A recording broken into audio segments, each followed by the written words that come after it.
Ya, Assalamualaikum warahmatullahi wabarakatuh. Selamat malam, Dok. Kita ketemu lagi di pertemuan pada malam hari ini. Malam hari ini kita akan membahas soal-soal tentang topik farmakologi obat analgetik dan adjuvan anestesi. Malam ini kita akan membahas 15 soal pertama. Oke, kita sambil nunggu rekan-rekan dokter lain join, kita mulai saja pembahasan soal pada malam hari ini. Untuk soal nomor satu, pertanyaannya adalah berikut ini yang bukan merupakan reseptor opioid yang ada pada tubuh manusia, yaitu jawabannya adalah E, gamma. Jadi untuk opioid reseptor itu sendiri, seperti yang sudah kita bahas kemarin, itu ada mu, delta, dan kappa ya. Sedangkan mu itu ada mu 1 dan mu 2. Di reseptor-reseptor opioid ada mu, delta, dan kappa. Kemudian untuk soal nomor 2, di dalam tubuh reseptor opioid tersebar di area tubuh berikut kecuali jawabannya adalah C, interneuron dan neuron aferen primer di cornu ventralis medulla spinalis ya. Yang benar itu adalah bukan di cornu ventralis tapi cornu dorsalis ya. Cornu dorsalis itu untuk sensorik ya, untuk serabut-serabut saraf sensorik memasuki medulla spinalis, dia melalui cornu dorsalis dari medulla spinalis. Sedangkan cornu ventralis atau yang anteriornya itu biasanya masuk keluar serabut-serabut saraf yang sifatnya motorik atau eferen. Jadi opioid reseptor sendiri banyak ditemukan di area periaqueductal, locus coeruleus, dan rostra ventral dari medula. Kemudian kalau di medulla spinalis, di interneuron, dan afferent primer di cornu dorsalis. Beberapa juga ditemukan di sel-sel imun, ya, dan jaringan perifer lain. Kemudian kita masuk ke soal nomor 3. Agen opioid berikut ini termasuk ke dalam golongan agonis-antagonis reseptor opioid, yaitu A. Meperidin, B. Metadon, C. Oxycodone, D. Buprenorphine, E. Naltrexone. Jawabannya adalah yang D. Buprenorphine ya.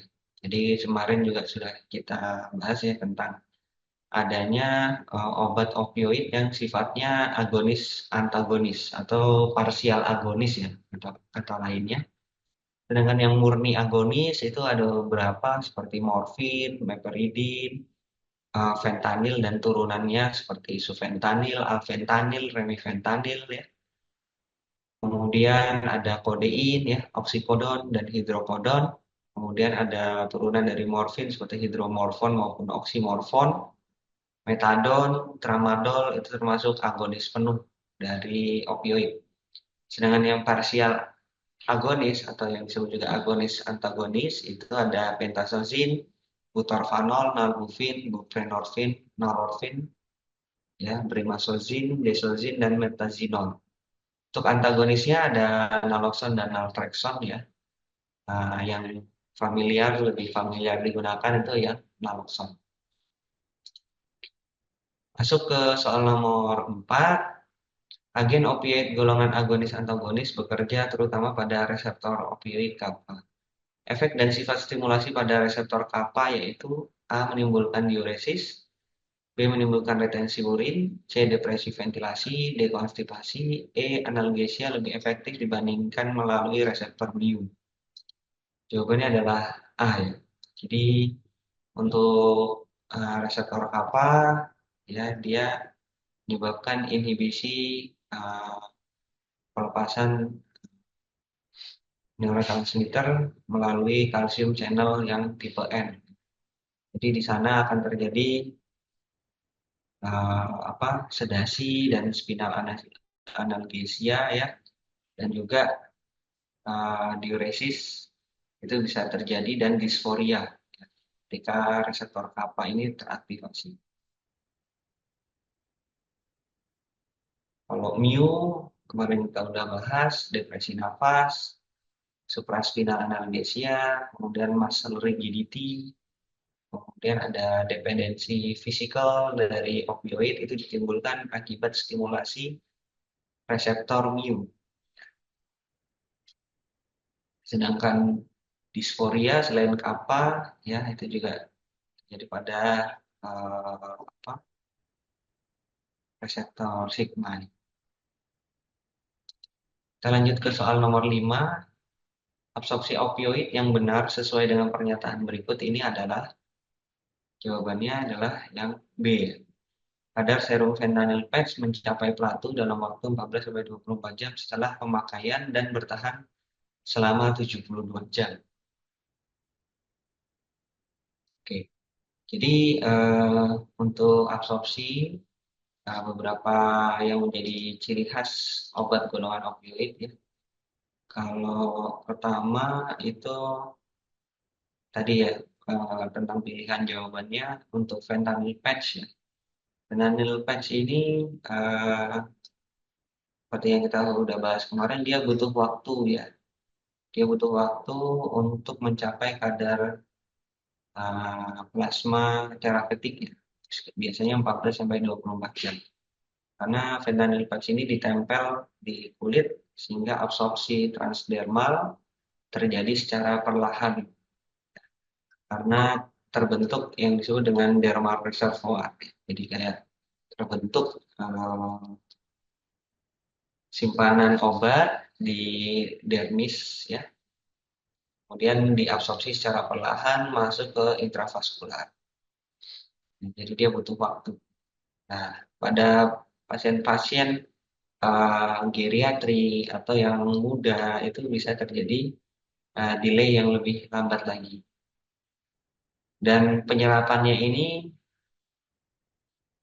fentanyl yang ada di patch-nya itu bisa terserap habis itu dalam waktu 72 jam. Jadi bertahan sampai kurang lebih 3 hari. Biasanya ada beberapa hal yang harus diperhatikan apa ketika menggunakan fentanyl patch ini ya. Harus dipastikan local skin condition-nya, blood flow-nya.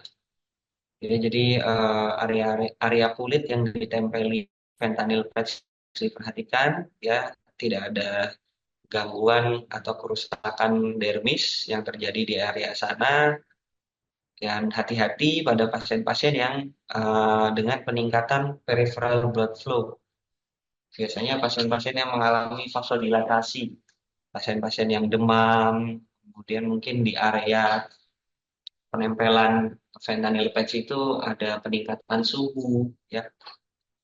Nah, itu harus hati-hati karena akan terjadi vasodilatasi ke area sana sehingga secara tidak sadar itu absorpsi dari fentanilnya itu menjadi lebih cepat. Jadi apa? Hati-hati kalau diberikan pada pasien-pasien yang mungkin lagi demam kayak gitu ya. Nanti absorpsinya meningkat. Jadi kadar puncaknya itu bisa lebih cepat tercapai. Nah, di sisi lain mungkin apa? Efeknya terlihat onsetnya lebih cepat ya. Tapi di sisi lain harus diperhatikan efek sampingnya juga atau efek yang tidak diinginkan dari fentanyl yang terlalu berlebihan, absorpsinya itu juga bisa muncul gitu ya. Depresi nafas kayak gitu-gitu itu harus hati-hati. Kemudian untuk absorpsi lainnya kita lihat pilihan jawabannya ya. Oxycodone, sufentanil, meperidin, kodein, metadon per oral. Sayangnya kurang tepat karena yang tersedia dalam oral itu adalah ada oxycodone, hidrocodone, kodein, tramadol, morfin, hidromorfon, dan metadon. Di sini sufentanil, meperidin ya itu tidak tersedia dalam sediaan oral. Kemudian metadon dapat digunakan sebagai ajuvan intratekal. Ya. Ajuvan intratekal yang lumrah atau lazim digunakan itu adalah fentanyl dan morfin atau hidromorfon. Ya. Di apa metadon itu tidak digunakan dalam sebagai ajuvan intratekal. Kemudian yang D, injeksi morfin dan meperidin intramuskular maupun subkutan diabsorpsi lambat dan tidak secara komplit. Justru sebaliknya ya. ketika diberikan intramuskular maupun subkutan, hidromorfon maupun morfin maupun meperidin itu akan mengalami absorpsi yang cukup cepat dan semuanya terabsorpsi. Jadi tidak ada yang tertinggal di jaringan atau area penyuntikan di intramuskular maupun subkutannya. Semuanya bisa diabsorpsi ke intravaskular. Dan dalam waktu sekitar 20 sampai 60 menit sudah mencapai kadar puncak di dalam plasmanya setelah diinjeksi intramuskular maupun subkutan dari hidromorfon, morfin maupun meperidin. Jadi jawaban ini kurang tepat ya. Jadi diabsorpsinya cepat dan secara komplit. Yang E, absorpsi lebih cepat ya. Justru sebaliknya ya, pasien geriatri itu tadi ada delays in elderly pada pasien-pasien dengan penggunaan fentanyl patch dibandingkan pasien yang usianya lebih muda ya. Jadi itu beberapa konsiderasi absorpsi dari opioid. Kita lanjut ke soal nomor 6. Berikut ini mengenai distribusi obat opioid dalam tubuh yang benar, yaitu jawabannya adalah yang B. Fentanyl memiliki onset cepat dan durasi yang pendek walaupun pelarutan lemaknya lebih rendah dibanding fentanyl. Ya, ini ya. Jadi kemarin kita sudah bahas mengapa alfentanil itu memiliki solubility lipid solubility yang lebih rendah dibandingkan fentanyl, tapi dia onsetnya mungkin lebih cepat ya, karena ada fraksi non ionisasinya yang lebih tinggi dibandingkan fentanyl ya. Jadi fraksi non ionisasinya inilah yang mudah melewati membran sel dan memberikan aksi pada reseptor opioid. Jadi jawabannya yang pilih. Morfin merupakan opioid. Kita lihat jawaban E ya. Morfin merupakan opioid dengan lipid solubility paling rendah. Benar ya. Tapi onset paling cepat dan durasi yang pendek kurang tepat ya. Jadi justru morfin tuh onsetnya lebih lambat ya. Onsetnya lebih lambat dan durasinya itu memanjang. Kemudian sufentanil memiliki protein binding yang tinggi pada albumin.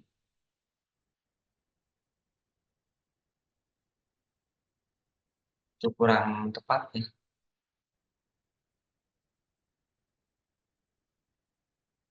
Kemudian apa? Jumlah pulmonary uptake pada pasien merokok itu justru meningkat ya. Jadi terbentuk apa? Reservoir opioid di dalam paru.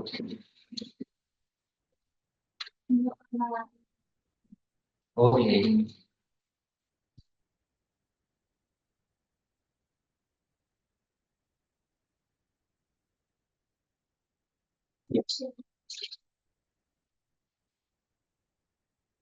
Jadi meningkat pada apa? Pasien-pasien yang perokok ya.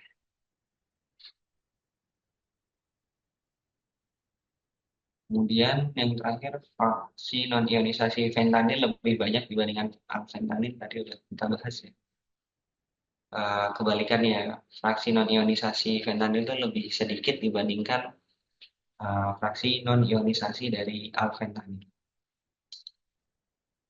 Jadi kalau sekali lagi kalau ketemu tabel-tabel kayak gini dilihat yang dia punya ciri khas ya.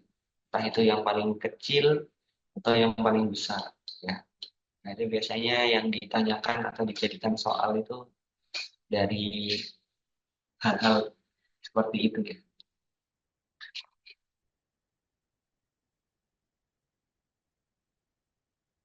Kita lanjut ke soal nomor 7. Berikut ini mengenai ekskresi opioid benar yaitu C. Metabolit meperidin, normeperidin yang terakumulasi dapat menyebabkan kejang. Ya ini yang benar ya. Jadi eh, untuk jawaban A, untuk jawaban A itu utamanya diekspresi oleh ginjal ya. Jadi morfin dan mifepridin itu pada ginjal kurang dari 10% yang melalui ekskresi biliar. Morfin, morfin 3 glucuronat merupakan bagian terbanyak ya, dengan efek analgetik dan depresi ventilasi yang kuat. Justru yang satunya ya. Jadi metabolit morfin itu ada dua, morfin 3 glucuronat maupun morfin 6 glucuronat. Yang lebih poten dan menyebabkan longer lasting opioid itu adalah yang morfin 6 glucuronat. Jadi dia bisa menyebabkan efek analgetik dan depresi ventilasi yang lebih poten. Kemudian remifentanil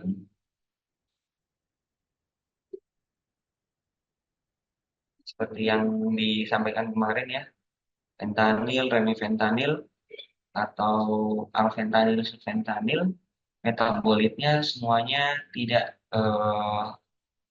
tidak memiliki potensi atau tidak memiliki apa potensi sekuat dengan senyawa induknya ya. Jadi dia biasanya sebagai metabolit inaktif ya, sehingga tidak menyebabkan depresi ventilasi kalau sudah di metabolisme. Ini yang E juga kurang tepat ya, tidak ada norfentanil.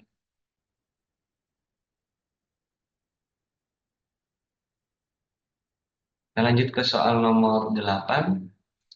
Opioid berikut ini yang memiliki ikatan ester dan mengalami hidrolisis oleh esterase di sel darah merah dan jaringan, yaitu A. Fentanyl, B. Alfentanil, C. Sulfentanil, D. Remifentanil. Jawabannya adalah D. Remifentanil.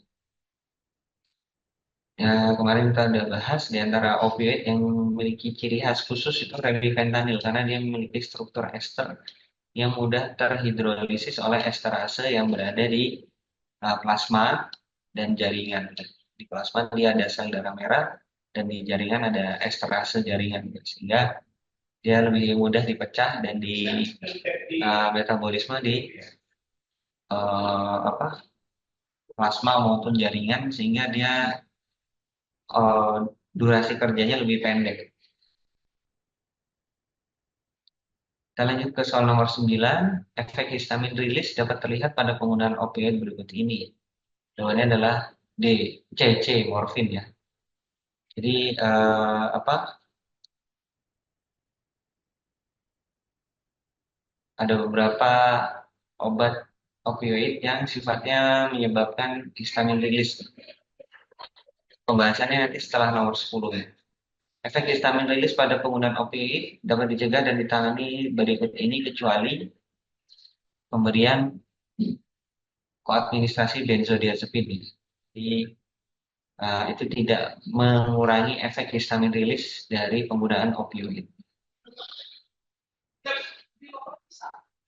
Jadi pemberian selain morfin itu ada meperidin, hidromorfon, dan morfin itu menyebabkan histamin rilis ya. Bisa menyebabkan penurunan SVR dan tekanan darah arterial. Bagaimana cara untuk meminimalisirnya dengan memberikan H1 atau H2 blocker ya. Jadi diberikan difenhidramin ya atau obat-obat H2 blocker seperti ranitidin gitu ya.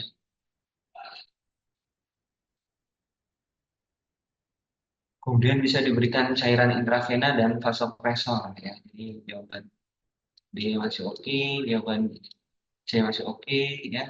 Kemudian agen H1, H2 blocker juga oke.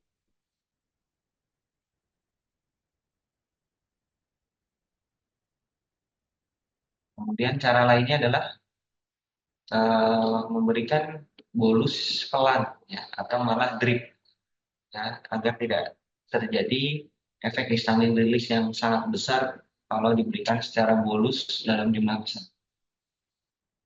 Jadi termasuk jawaban DP ini benar.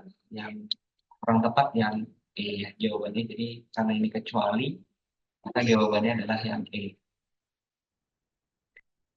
Soal nomor 11, wanita usia 25 tahun operasi hemoroidektomi dengan spinal anestesi. Pasien mengalami menggigil walaupun sudah diberikan warmer. Opiat berikut ini memiliki efek penanganan shivering paling baik adalah jawabannya D, meperidine ya. Jadi kemarin udah kita bahas, kalau pasiennya itu menggigil banget, kemudian mungkin udah dikasih warmer tidak membaik, atau kita nggak punya warmer gitu ya, selama dia nggak ada riwayat alergi atau riwayat kejang sebelumnya, kita bisa memberikan petidin intravena ya, 10 sampai 25 miligram biasanya udah cukup untuk mengurangi efek shivering atau menggigil pada pasien. Soal nomor 12, berikut ini pernyataan yang benar mengenai efek opioid kecuali jawabannya adalah yang A ya. Justru dia menyebabkan takikardi. Karena meperidin ini dia memiliki struktur kimia yang mirip dengan sulfas atropin. Jadi apa? Dia mungkin ada sebagian senyawa yang bisa menstimulasi atau menghambat sistem kolinergik.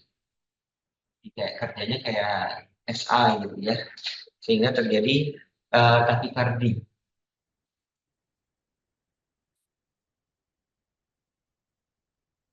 Kemudian yang B ini benar ya. Jadi kalau mau kemarin udah kita bahas juga ya, kalau mau bius tanpa menggunakan obat lain ya, dengan menggunakan opioid dosis besar itu juga bisa memberikan efek anestesi ya.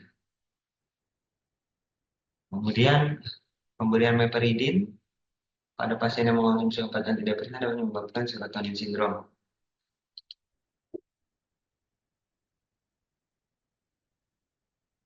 Jadi hati-hati ketika kita melakukan anamnesa ya, obat-obat apa aja yang digunakan oleh pasien. Ya, jadi ini kasusnya ini dulu sangat terkenal ya. Kasusnya ada di Amerika ya, namanya Libizion. Ya, kalau dokter mau searching ya, Libizion. Jadi pasiennya itu ternyata mengonsumsi antidepresan. Ya, waktu itu MAO inhibitor gitu ya. Jadi pasien itu mengonsumsi obat itu, kemudian dokternya waktu itu residennya, tapi ini di Amerika. Residennya itu ngasih karena pasiennya ngeluh nyeri, pasiennya dikasih meperidine atau petidin ini. Ternyata ya nggak lama kemudian pasiennya mengalami serotonin sindrom, hipertermia, nggak sadar, kejang, dan kemudian meninggal. Ya, jadi akibat interaksi obat antara meperidine ini dengan obat antidepresan yang diminum oleh pasien yang tidak tergali pada saat anamnesa. Jadi pada saat anamnesa itu salah satu poin penting yang harus ditanyakan itu adalah obat apa yang sedang diminum ya. Jangan sampai ada interaksi obat penting tapi kita terlewat untuk menganamnesanya. Nah, untuk kasus Libizion ini waktu itu pada akhirnya efeknya adalah pembatasan jam kerja untuk residen. Karena waktu itu root analisisnya itu menyatakan bahwa residen mungkin waktu itu kelelahan ya, jadi dia tidak memperhatikan eh, apa anamnesanya kalau pasien itu dapat antidepresan dan kemudian apa memberikan meperidine gitu ya. Jadi mungkin dalam kondisi kelelahan. Jadi waktu itu jadi eh, kebetulan bapaknya pasien ini si Libizion ini adalah seorang pengacara ya. Akhirnya itu terjadi membentuk undang-undang kerja untuk residensi di Amerika setelah kejadian itu. Kemudian yang D, opioid menyebabkan spasme sphincter Oddi. Ya, kemarin dari kita bahas ya, jadi bisa menyebabkan kolik biliar pada pasien yang susceptible atau memiliki riwayat batu empedu sebelumnya. Kemudian yang E, fentanyl yang dosis besar dan cepat itu menyebabkan rigiditas otot. Ya, ya, hampir semua opioid kuat, fentanyl, alfentanil, sulfentanil, remifentanil, morfin, Kalau diberikan secara intravena bolus dan cepat, itu pasti bisa menyebabkan muscle rigidity, rigiditas otot, kekakuan otot ya, yang bisa mengganggu ventilasi dari pasiennya.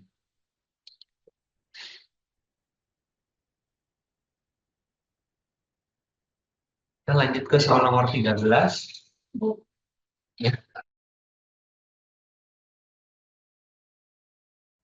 kalau nomor 13, dalam menggunakan opioid, beberapa interaksi obat berikut ini perlu diperhatikan, yaitu jawabannya adalah C ya, yang benar ya. Penggunaan sevofluran meningkatkan efek sedasi opioid.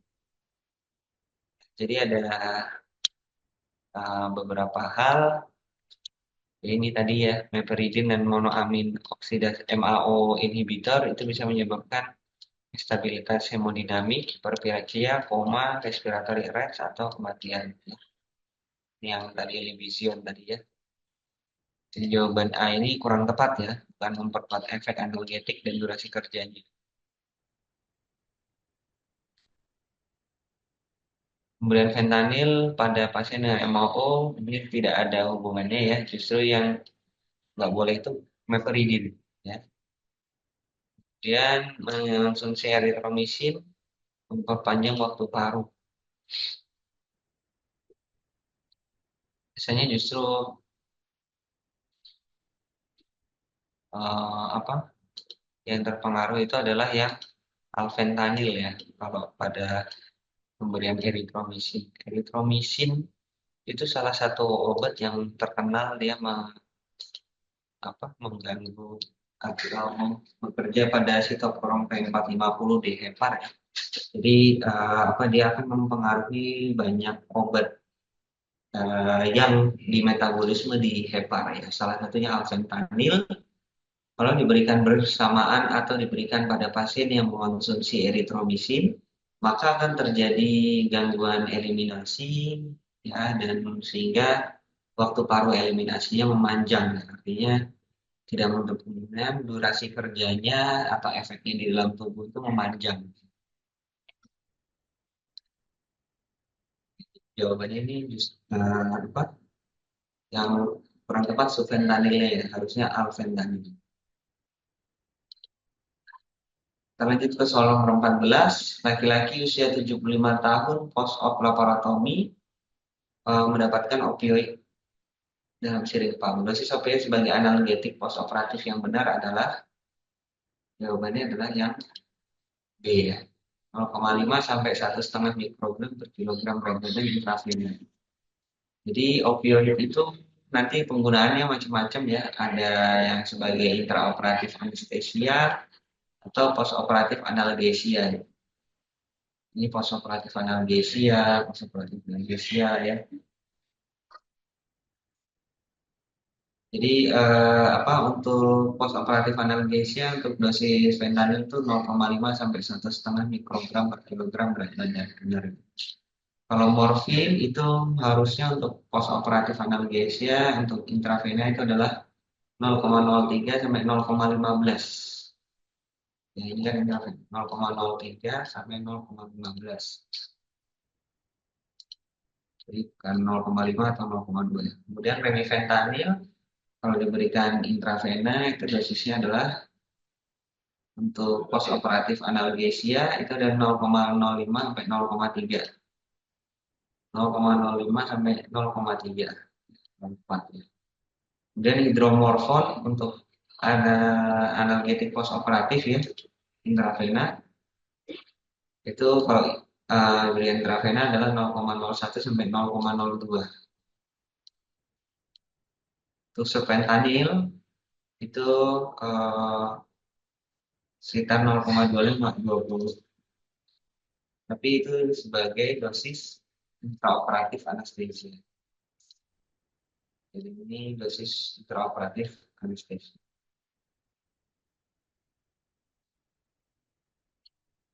Kita lanjut ke soal 515 ya. Pasien mendapatkan terapi analgetik fentanyl kontinu dalam syring pump. Pasien diperkirakan mengalami opioid overdose karena hipoventilasi, desaturasi ya. Antidotum yang dapat diberikan pada pasien ini yaitu A. Sugammadex, B. Naloxone, C. Flumazenil, D. Nextigmin, E. Dantrolen. Jawabannya B. Naloxone ya. Jadi naloxone ini merupakan antagonis kompetitif dari reseptor opioid ya. Jadi kalau ada opioid yang berikatan dengan reseptor opioid ya, terus kedatangan naloxone, maka naloxone ini bisa menggeser opioid yang sudah berikatan dengan reseptor opioid ya. Sehingga terjadi reverse atau perubahan dari efek klinis opioid ya.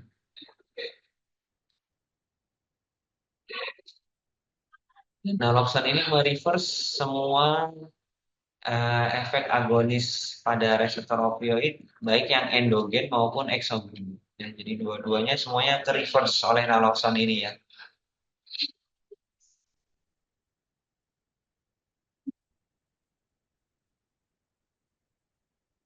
Nah, ini tadi ya, kalau diberikan naloxone untuk mereverse kondisi opioid overdose-nya harus hati-hati juga. Jangan lupa dikasihkan obat anti nyeri dulu, karena efek analgetiknya juga akan hilang ya. Jadi pasiennya bisa merasa kesakitan tiba-tiba ya, kemudian terjadi stimulasi simpatis ya, takikardi dan lain-lain, karena terjadi nyeri akut yang berat ya akibat akut withdrawal syndrome, ya, terutama pada pasien yang menggunakan opioid lama atau dalam jumlah yang besar. Nah, itu ya untuk naloxone. Kalau Sugamade ini untuk antidotum apa ya dok? Relaksan otot ya dok ya, terutama rocuronium. Ya dia spesifik rocuronium. Lumazenil ini antidotum midazolam ya. Midazolam. Neostigmin ini juga digunakan untuk mereverse atau mengembalikan uh, efek dari relaksan otot, ya. Walaupun dia tidak sespesifik seperti Sugammadex, tapi Neostigmin ini bisa bekerja secara kompetitif dengan obat-obat relaksan otot, ya, sehingga dia bisa digunakan sebagai agen reversal. Kemudian dantrolen ini antidotum untuk malignan hipertermia, MH, malignan hipertermia. Beberapa orang yang secara genetik susceptible ya, ada gangguan di mitokondrianya, terutama pada reseptor yanodin namanya. Reseptor yanodin yang fungsinya untuk mengatur keluar masuknya kalsium ke mitokondria sel, terutama sel-sel otot atau di sarkoplasma, sarkomer atau sarkoplasma retikulum sarkomik ya, di otot ya. Nah, reseptor yanodin ini beberapa pasien itu fungsinya tidak fungsinya terganggu ya karena kelainan genetik, sehingga ketika dia diberikan obat-obat inhalasi, obat-obat anestesi ketamin ya, kemudian mungkin yang juga bisa memicu terjadinya malignan hipertermia itu suksinilkolin seperti itu. Kalau dapat obat-obat itu, pasien ini akan mengalami malignan hipertermia. Jadi dia akan mengalami apa? Hipertermia sampai suhunya 40 derajat ke atas, hipermetabolisme ya, takikardi dan lain-lain, sampai dengan cardiac arrest ya, sampai dengan meninggal. Jadi hati-hati kalau pasien yang dibius total ya, at least di rumah sakitnya itu punya dantrolen ya, dia kayak bubuk warna coklat gitu ya. Jadi harus punya. Walaupun pada akhirnya biasanya sih kadaluarsa nggak kepake ya, gitu. Tapi ketika ada kejadian rescue, kita harus punya dantrolen sebagai antidotumnya. Nah, itu malignan hipertermia itu terjadi karena itu tadi, karena reseptor yanolinnya normal, ya, sehingga terjadi influx kalsium yang banyak ke dalam mitokondria maupun sarkoplasma dari sel otot, ya, sehingga terjadi kontraksi otot terus-menerus terjadi kondisi hipermetabolisme ya, yang bisa berakibat fatal sampai dengan henti jantung dan meninggal dunia.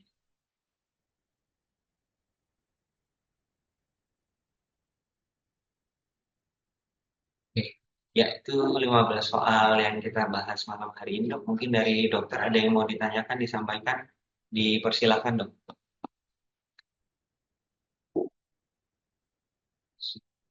Izin bertanya, Dok. Iya, Dok. Bentar ya, Dok. Suaranya agak kecil. Oh, siap, Dok. Kalau mau mau MAO inhibitor di Indonesia, obatnya apa ya, Dok? Kira-kira ya, Dok? MAO inhibitor ya. Iya.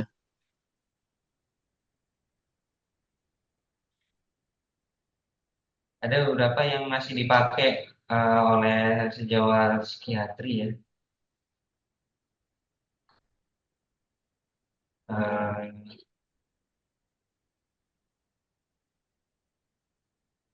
itu Phenelzin ya, kemudian obat-obat psikiatri sih biasanya, Dok. Oke, siap. Apa yang sering digunakan ya oleh dokter psikiatri maupun dokter saraf ya. Saraf biasanya buat pada pasien-pasien dengan Parkinson disease itu biasanya masih menggunakan obat-obat MAO inhibitor, walaupun antidepresan yang jenis terbaru ya SSRI itu ya kalau nggak salah ya.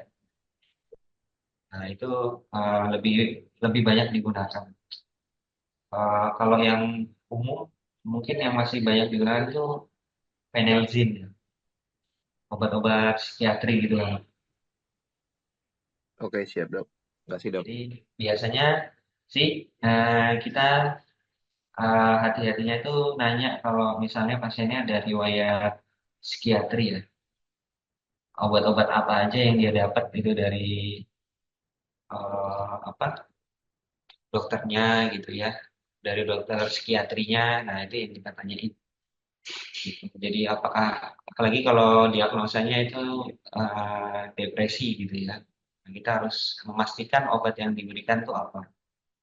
Kalau yang golongan baru untuk antidepresan itu kan yang golongan SSRI itu ya, serotonin apalah itu ya. Nah, itu kayak sertralin, fluoxetine gitu ya, citalopram. Nah, itu mungkin lebih familiar buat yang kita sekarang. Tapi ada obat-obat MAOI inhibitor yang mungkin masih digunakan di beberapa daerah. Itu contohnya Phenelzin gitu. Itu yang mungkin familiar digunakan di Indonesia. Jadi itu dok, apa contohnya MAOI inhibitor. Jadi kalau pasien udah dapat obat itu ya sebisa mungkin jangan dikasih meperidine gitu ya. Kemudian ada beberapa obat, tidak hanya meperidine ya, obat-obat yang sifatnya vasopresor gitu harus hati-hati juga diberikan pada pasien-pasien ini ya, karena bisa terjadi krisis hipertensi.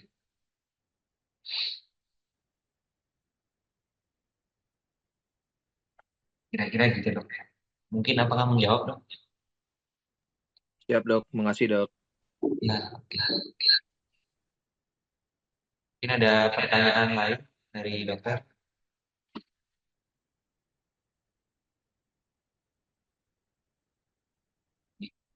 Kalau tidak ada, mungkin saya cukupkan pertemuan pada malam hari ini. Besok kita akan ketemu lagi untuk pembahasan 15 soal berikutnya. Saya cukupkan sekian pertemuan pada malam hari ini. Terima kasih atas perhatiannya. Mudah-mudahan bermanfaat. Wassalamualaikum warahmatullahi wabarakatuh. Selamat malam, selamat melanjutkan aktivitas hidupnya. Terima kasih ya.